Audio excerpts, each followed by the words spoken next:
Alerta, alerta Ecuador, alerta. Oiga, nos han dicho de que el cáncer representa el paso hacia la otra vida, de que simplemente decir cáncer es simple, es tan simple.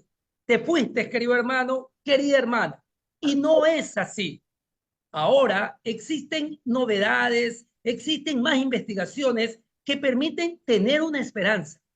Dicen, y lo digo porque vamos a comentar en este momento con el doctor, estimados amigos, Luis Hunda Bernelle, jefe de la unidad técnica de oncología del Hospital Teodoro Maldonado Carbo. Cuando decimos oncología, es cáncer.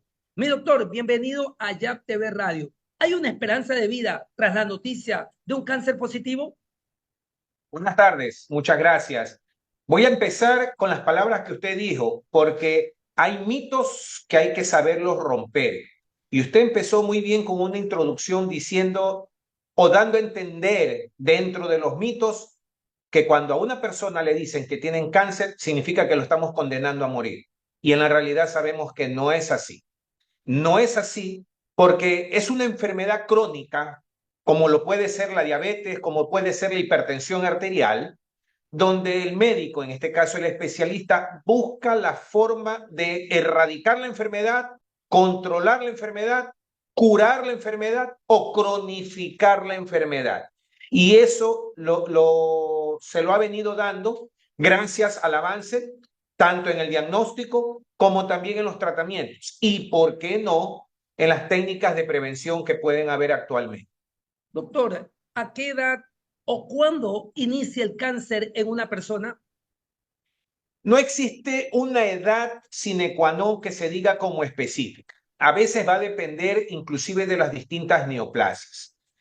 Lamentablemente, siempre tiene que haber un disparo, un foco de inicio, y a veces el foco de inicio lo ponemos nosotros, cuando desde muy temprano comenzamos a fumar, o cuando desde muy temprano comenzamos a beber, ingerir licor, o cuando lamentablemente por nuestro trajín, nuestro vida muy rápida, nos mal alimentamos.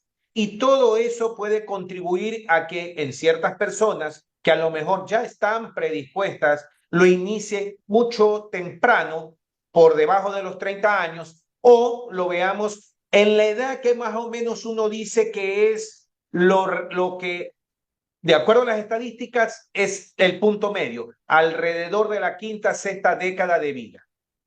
Doctor, usted habla de la alimentación. Para algunos o muchos, no comer es comer bien. ¿Cuánta verdad hay en eso? ¿Eso previene el Falso. cáncer? ¿Por qué? Falso. Uno tiene que aprender a comer, pero a comer bien. Ese es el problema cuando el paciente o la persona malentiende.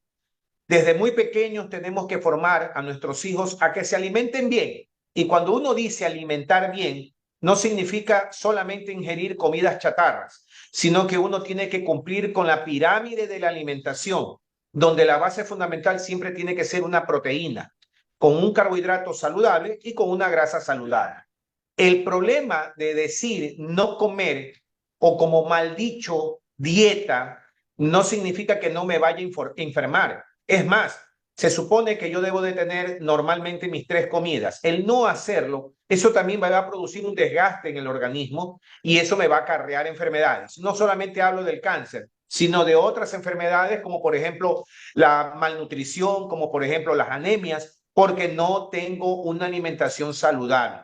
La persona tiene que aprender a comer no alimentos preparados, estoy hablando procesados como las hamburguesas, los embutidos, los colorantes como las gaseosas, sino natural, con una baja concentración de grasa y con una baja concentración de harinas, para que esa alimentación sea lo más balanceada posible.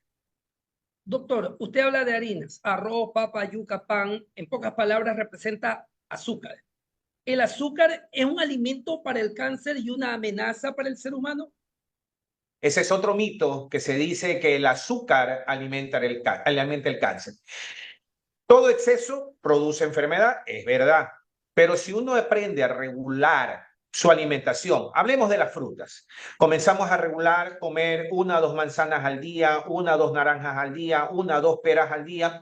Le estás proporcionando al organismo la cantidad suficiente de carbohidratos para generar energía. Arroz.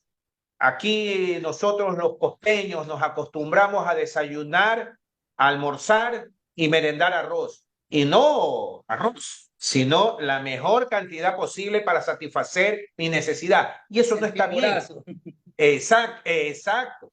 Lo recomendable es que esa persona coma una sola porción de arroz al día, preferible el almuerzo, y una pequeña porción. Porque como usted lo dice, es una harina que puede ser necesaria, pero el exceso ya me va a generar problemas. Lo mismo sucede con lo que usted mismo describió, la papa, la yuca, la zanahoria. Siempre es una pequeña ración que acompañe mis comidas. ¿El cáncer se hereda, doctor?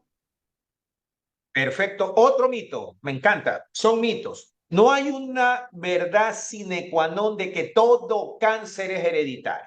Hay ciertos cánceres que tienen una predisposición. Y para no alargar un poco esto, le voy a poner un ejemplo de el cáncer de mama. Dentro de una de sus características hay una que le llamamos el triple negativo, cuando no me expresa receptores hormonales. Este triple negativo, cuando yo lo veo en una mujer joven por debajo de los 40 años, que viene de una familia que probablemente ha tenido cáncer de mama, tengo que buscar sí factores en la línea genética o germinal. Si yo encuentro que está presente unas mutaciones que nosotros las llamamos BRCA, pues recién allí yo estoy hablando de que esa paciente puede tener una predisposición a desarrollar un cáncer de mama, a desarrollar un cáncer de ovario, a desarrollar un cáncer de páncreas. Son predisposiciones que pueden estar implícitas acompañando algunas veces síndromes, o sea, conjunto de alteraciones o de enfermedades, como por ejemplo en el cáncer de colon, lo que nosotros le llamamos el síndrome de Lynch, que es una alteración genética que me predispone solo a esa persona a tener el riesgo de sufrir un cáncer. Pero eso no significa que todos los cánceres sean hereditarios. Doctor, para ir cerrando esta entrevista, ¿el cáncer se siente, se palpa, duele? ¿Cómo detectarlo? Perfecto. Una de las cosas que uno siempre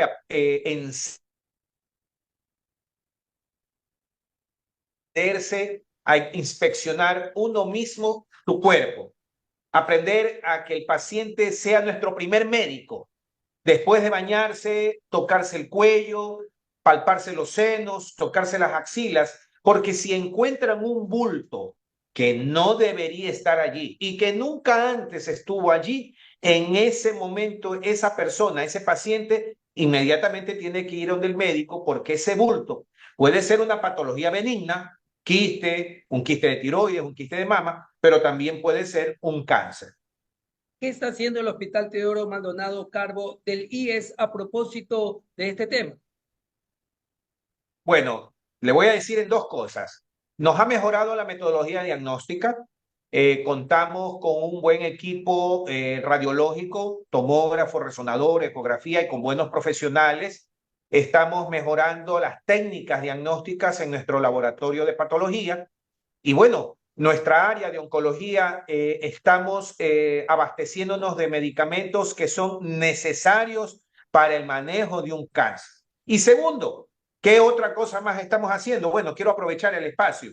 Este viernes, a partir de las 9 de la mañana, vamos a hacer una casa abierta para todo el público, donde vamos a dar ciertos tips de prevención entre las principales neoplasias o cánceres que afectan a nuestro país.